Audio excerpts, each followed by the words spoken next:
Twelfth chemistry में unit 7 P block के तत्व में आज का हमारा टॉपिक है ओजोन बनाने की ब्रॉडी ओजोनाइजर विधि। कल हमने सीमेन का ओजोनाइजर विधि पढ़ा था। ओजोनाइजर किसे कहेंगे? जब शुष्क और शुद्ध ऑक्सीजन को विद्युत विसर्जन प्रवाहित करके ओजोन परत जो प्राप्त करेंगे तो उसे हम एक विशेष प्रकार के उपकरण के द्वारा ही प्राप्त कर सकते हैं, और उस विशेष प्रकार के उपकरण को ही हम क्या कहेंगे? ओजोनाइजर कहेंगे।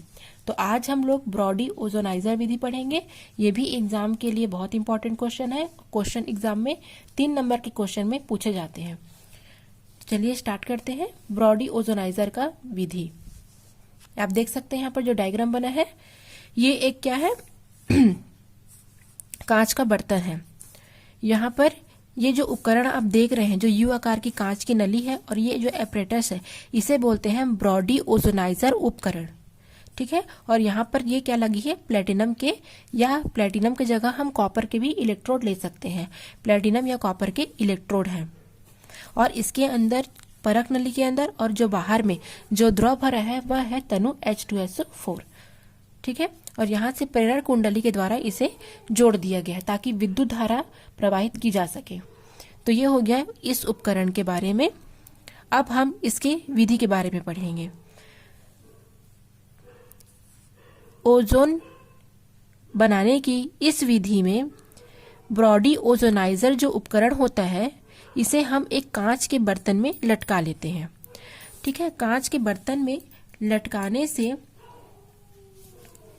इसके अंदर जो प्लेटिनम के इलेक्ट्रोड लगे होते हैं उसके द्वारा विद्युत विसर्जन प्रवाहित किया जाता है। तो ये जो आपको दिख रही है यू आकार की जो ये कांच की नली है, ये है ब्रॉडी ओजोनाइजर। तो ब्रॉडी ओजोनाइजर उपकरण को एक कांच की नली में लटका लेंगे, और परख नली के अंदर जो द्रव भरी है वही द्रव इस कांच के बर्तन में भरी होगी। तो अंदर में तनु H2SO भरी है, तनु H2SO4, जिसको तनु सल्फ्यूरिक अम्ल कहते हैं, और इसके बाहर भी तनु सल्फ्यूरिक अम्ल ही भरी होगी। और इस द्रव को अर्थात तनु H2SO4 को ठंडा रखने के लिए इसमें कुछ बर्फ के टुकड़े डाल दिए जाते हैं। अब आप देख रहे हैं ये जो यू आकार की जो कांच की नली है, तो इस यू आकार की जो कांच की नली है, इसमें जब शुद्ध और शुष्क, ठीक है, शुद्ध व शुष्क ऑक्सीजन गैस प्रवाहित की जाएगी, तो वो ऑक्सीजन गैस धीरे धीरे प्रवाहित होगी, और जब प्रवाह होने लगेगा तो इसके अंदर ये जो प्लेटिनम के इलेक्ट्रोड है, इससे इस उपकरण में जो प्लेटिनम के इलेक्ट्रोड लगे हैं उसके द्वारा प्रेरण कुंडली से जोड़ दिया जाता है। और जब यहाँ से शुद्ध और शुष्क ऑक्सीजन गैस प्रवाहित की जाती है तो यहाँ पर बीच में अभिक्रिया होती है, जिसके फलस्वरूप ओजोनीकृत ऑक्सीजन हमको प्राप्त होता है। और ये उस कंडीशन में प्राप्त होता है जब इस जो प्रेरण कुंडली से जो विद्युत जो जोड़े जाते हैं प्रेरण कुंडली के द्वारा, यहाँ पर नीरव विद्युत विसर्जन किया जाता है। ठीक है। तब जाकर के ओजोन का निर्माण होता है, और ओजोन भी 20% ही प्राप्त होता है। एक बार और देखते हैं। इस संपूर्ण उपकरण में ब्रॉडी का जो ओजोनाइजर उपकरण होता है उसे हम एक कांच की नली में लटका लेते हैं, और इस परख नली के अंदर वही द्रव भरा होता है जो संपूर्ण नली में होता है। तो इसके अंदर हम तनु सल्फ्यूरिक अम्ल डालते हैं, जो कि पूरे नली में भी सल्फ्यूरिक अम्ल भरा होता है। और इस जो तनु सल्फ्यूरिक अम्ल है, इस द्रव को ठंडा रखने के लिए इसमें हम बर्फ के टुकड़े भी मिला देते हैं। अब बाहरी कांच के जो बर्तन है, इसमें क्या किया जाता है? ये प्लेटिनम का आप देख रहे हैं इलेक्ट्रोड लगा है, और इस इलेक्ट्रोड को इस उपकरण के अंदर जो लगे होते हैं प्लेटिनम के इलेक्ट्रोड के साथ हम क्या करते हैं? प्रेरण कुंडली के द्वारा उसे हम जोड़ लेते हैं। और जब शुद्ध और शुष्क ऑक्सीजन यहाँ से प्रवाहित की जाती है तो नीरव विद्युत विसर्जन की प्रक्रिया होती है, जिससे धीरे धीरे वह जो ऑक्सीजन है वो ओजोनोकृत ऑक्सीजन के रूप में परिवर्तित हो जाता है और यहाँ से प्राप्त कर ली जाती है। और यह जो ओजोनोकृत ऑक्सीजन होता है ये हमको 20 से 25% ओजोन के रूप में प्राप्त होता है। ठीक है। तो इसकी लिखने की विधि किस प्रकार की होगी? इस संपूर्ण उपकरण को एक कांच के बर्तन से लटका देते हैं और उसमें वह द्रव भर देते हैं जो परख नली में लिया जाता है।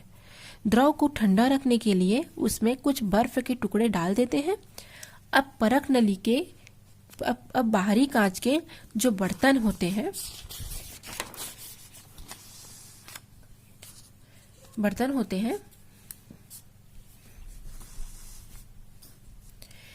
बर्तन में एक प्लेटिनम का तार डाल करके उसे परख नली में रखे प्लेटिनम के तार को प्रेरण कुंडली से जोड़ देते हैं।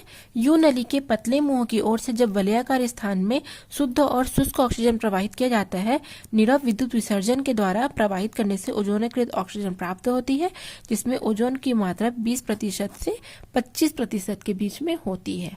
तो ये हो गया इसका विधि। एक बार और फिर से हम देखते हैं। ब्रॉडी ओजोनाइजर विधि में ये जो ब्रॉडी का जो ओजोनाइजर उपकरण है, इसे हम एक कांच की नली में लटका देते हैं और इसके अंदर वही द्रव भरते हैं जो संपूर्ण परख नली में भरा होता है। तो इसमें तनु H2SO4 भरा होता है और इस द्रव को ठंडा रखने के लिए हम इसमें बर्फ के कुछ टुकड़े डाल देते हैं।